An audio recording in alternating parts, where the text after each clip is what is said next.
Përshëndetje, mirë se vini në episodin e radhës këtu në Shkollën e Jetës. Doja të prisja sot për një temë goxha interesante kur vjen puna për rritjen e një kompanie të caktuar, si CEO-ja, si themeluesi, si drejtuesi i kompanisë kryesor. Janë disa pika të rëndësishme që mendoj që do jenë shumë të vlefshme për të ndarë me ju, në mënyrë që të keni parasysh ose nga eksperienca ime çfarë më kam vënë re, për të mos vuajtur, le të themi, nga disa nga ato problemet që ndodhin gjithmonë kur kompania rritet për te një niveli të caktuar, dhe gjithmonë shfaqen disa probleme të reja për të fokusuar në mënyrë që të jeni të përshëndruar në ato gjëra që patjetër lëvizin gjërat e duhura para, le themi optimizojnë ose ju vendosni kohën në vendin e duhur, fokusin tuaj në vendin e duhur, qartësinë e duhur në vendin e duhur, skuadrat në vendin e duhur, sistemet në vendin e duhur. Të gjitha këto janë të rëndësishme në çdo fazë të nivelit të rritjes të një kompanie të caktuar, sepse ndryshe jemi duke harxuar të gjitha këto që përmenda. Atëherë, kur vjen puna për zhvillimin e një kompanie, shpeshherë nga që fokusi i njerëzve është gjithmonë zhvillim, rritje, gjithmonë është ky problemi që mund të jemi duke kompensuar pjesën tjetër që është përputhja me vizionin ose misionin e kompanisë. Kjo duhet gjithmonë të jetë në një balancë të caktuar, sepse siç thash, nga rritja ose nga fokusi për gjithmonë për të rritur, mund edhe timoni makinës të shkojë në një drejtim komplet tjetër. Nga ai tek i cili ju si themelues si kompanisë mund të mos e doni që timoni i kompanisë të shkojë në një drejtim të panjohur, le të themi. Kështu që është e rëndësishme që të mbahet gjithmonë fokusi tek vizioni dhe misioni i kompanisë, duke mos komprometuar, le të themi, këtë gjë shumë të rëndësishme kur jeni duke u zhvilluar, kur keni një ritëm të shpejtë, kur keni shitje të shpejta, volum të shpejt, skuadra të reja, njerëz të ri, sisteme të reja që bëjnë pjesë të kompanisë tuaj. Është shumë e rëndësishme që të jemi të fokusuar, sepse është shumë e lehtë që të humbet kontrolli dhe të humbet qartësia në këto nivele të caktuara. Pjesa tjetër është pjesa e fokusit tuaj si drejtues. Pjesa e fokusit tuaj si drejtues në nivele të ndryshme të rritjes së kompanisë do ndryshojë. Sepse normalisht varet ku jeni pastaj në fazat e rritjes, por fillon fokusi juaj dhe bëhet më strategjik, bëhet tek vendimarrja më strategjike e kompanisë tuaj, që çon përpara vizionin ose misionin që ju keni, patjetër duke thënë që ju keni sistemet dhe skuadrat në vendin e duhur, sepse nëse këto nuk janë pjesë e kësaj, normalisht që juve do keni fokusin tek pjesa operacioneve të kompanisë, në ato aktivitetet e përditshme që duhet të ndodhin në mënyrë që gjërat ecin në rrugën e duhur. Në fund të ditës, çdo gjë në një biznes është një proces i vazhdueshëm i përmirësimit. Kjo nuk ndalon kurrë, është si një motor që ndizet që kur hapet biznesi dhe nuk mbaron asnjëherë, është në fakt si proces i rritjes të njerëzit. Asnjëherë nuk mbaron procesi i përmirësimit të aftësive tuaja si drejtues, por edhe të sistemeve të ndryshme që duhet të implementohen në kompani në mënyrë që gjërat të jenë të optimizuara, të bëhen gjërat mirë, pa komprometuar cilësinë, sepse patjetër cilësia është një nga gjërat që mban gjallë emrin tuaj, kompaninë tuaj, produktin, shërbimin, atë le të themi pjesën se përse klientët ju zgjedhin ju për atë gjë që bëni, kështu që duke mos e komprometuar cilësinë,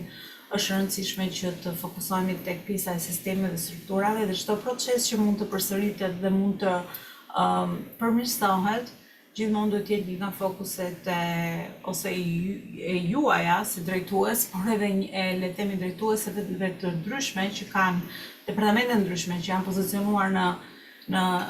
pozicione ndryshme në kompaninë tuaj. Kjo është një nga gjërat për të mbajtur gjithmonë në mendje. Pjesa tjetër është djegja e baterive. Djegja e baterive që them unë ose burnout është në anglisht, është një nga problemet kryesore që le të themi personale, e energjisë dhe të fokusit tuaj dhe qartësisë tuaj si drejtues, por edhe drejtuesve të tjerë në kompaninë tuaj. Sepse siç thash, rritja e biznesit është një punë 24/7, Kështu që është shumë e rëndësishme që t'ja dim vetes se si mund t'i karikojmë bateritë në mënyrë që të kemi energji për pjesë të tjera të jetës, jo vetëm për biznesin. Është një fenomen që gjithmonë duhet kemi kujdes dhe nuk është diçka që mësojmë një herë dhe nuk na vjen më, sepse siç e kemi unë mendoj, është një nga besimet e mia që shëndeti është një nga gjërat më kryesore. Pa shëndet, kur keni shumë punë dhe jeni shumë të stresuar dhe keni arritur këtë fazën e djegjes së baterive tuaja, atëherë humbet fokusi. Jeni jo të qartë, jeni të lodhur, jeni irrituar, jeni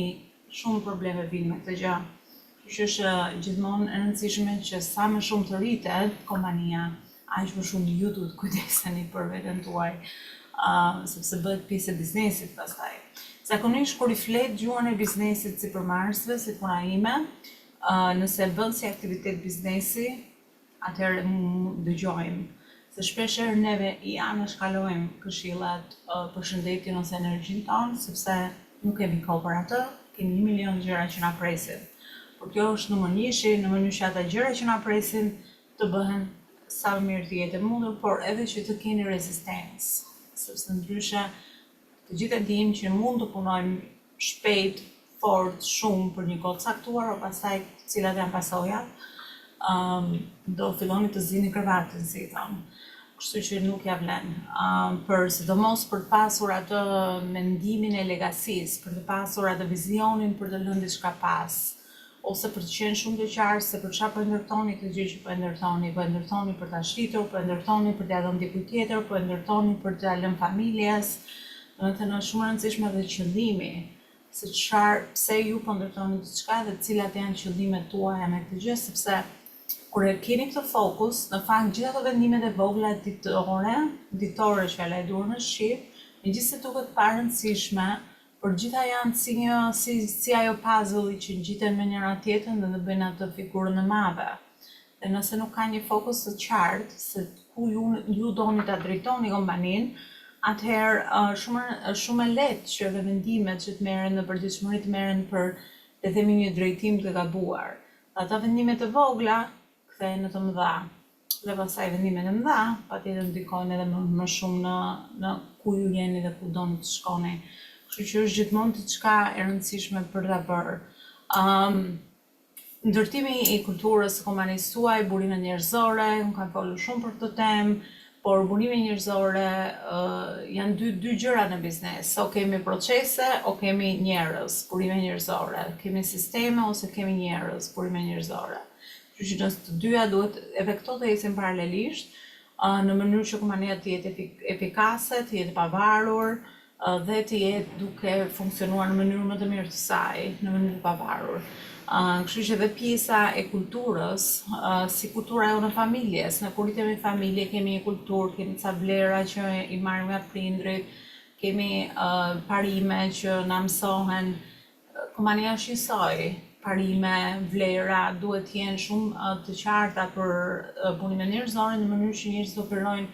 në një kulturë të saktuar. Sa më shumë e madhe bëhet kompania, aq më rëndësishme bëhet kultura të jetë e qartë, por të jetë edhe një kulturë e shëndetshme që ju vijon ose përputhet me vizionin ose misionin e kompanisë tuaj. Sepse ndryshe, si çdo gjë tjetër, nëse ne nuk e diktojmë këtë gjë, atëherë na e diktojnë njerëz nga jashtë. Dhe shpeshherë mund mos jeni të lumtur me ndikimet e jashtme. Kështu që duhet bërë me qëllim, duhet bërë pjesë e gjithë le të themi vendimeve që u merrni, se ku doni ta çoni kompaninë në anën tjetër ose në atë drejtimin tuaj për të mbajtur, siç thash, edhe rritjen, edhe përputhjen në balancë, në mënyrë që mos të shkojë njëra më shpejt se tjetra,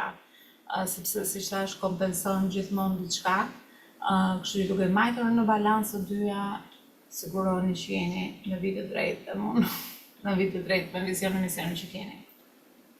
Atëherë, nëse doni një konsulencë falas, unë jam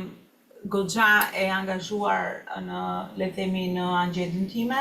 por mund të flasim 15 minuta, 20 minuta mbase në 3 ditët që vijojnë, sepse kam hapur disa vende në kalendar.